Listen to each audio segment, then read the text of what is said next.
والعاقبۃ للمتقین والصلاة والسلام علی سید الانبیاء والمرسلین وعلی آلہ وصحبہ اجمعین وبعد۔ میں سب سے پہلے وردی وائس چانسلر پروفیسر ڈاکٹر خالد محمود عراقی صاحب کا شکر گزار ہوں، جنہوں نے اسپیشل فون کر کے مجھے آج کی اس کانفرنس کے لیے انوائٹ کیا۔ ان کی محبت کا میں شکر گزار ہوں، اور ساتھ ہی میں ان کو اور ان کی پوری ٹیم کو تحسین پیش کرنا چاہوں گا کہ پیارے نبی صلی اللہ علیہ وسلم کے اسوہ حسنہ کے حوالے سے بھولا ہوا سبق یاد کروانے کے لیے اس موضوع پر یہ کانفرنس منعقد کی جا رہی ہے، اور اس میں مقامی اور کراچی سے باہر سے تشریف لانے والے اسکالرس اپنے علمی مقالہ جات پیش کریں گے اور حاضرین یقیناً ان سے مستفید ہوں گے۔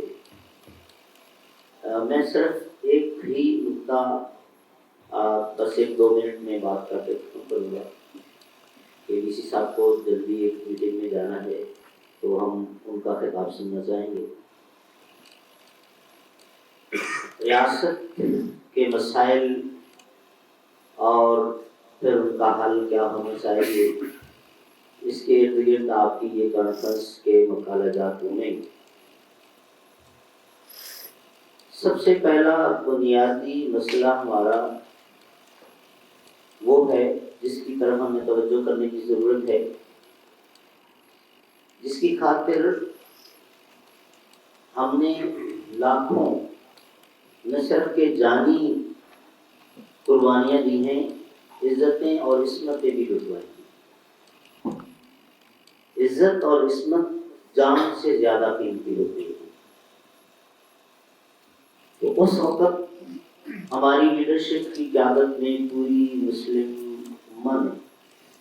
جو اسٹرگل شروع کی، اور ایک ماڈو جس کو ایک نعرے کے طور پہ استعمال کیا، پاکستان کا مطلب کیا، لا الہ الا اللہ، اور یہی وہ دعوت ہے جو تمام انبیاء کرام آدم علیہ السلام سے لے کر حضرت محمد مصطفیٰ صلی اللہ علیہ وسلم جن کی سیرت کے حوالے سے آج ہم جمع ہیں، مشترکہ دعوت تھی،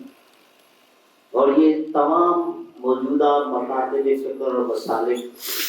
کے درمیان بھی نقطہ مشترک ہے۔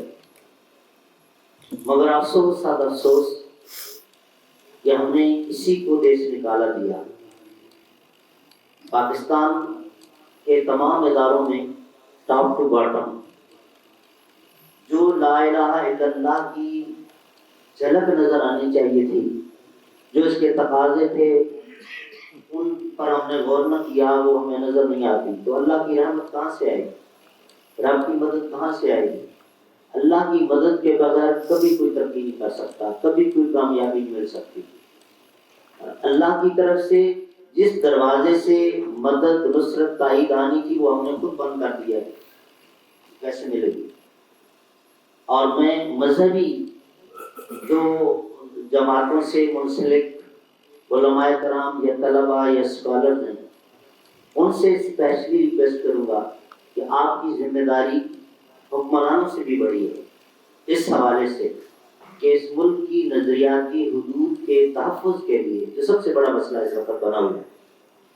آپ کو سب سے پہلے اپنی صفوں میں اتحاد پیدا کرنا چاہیے،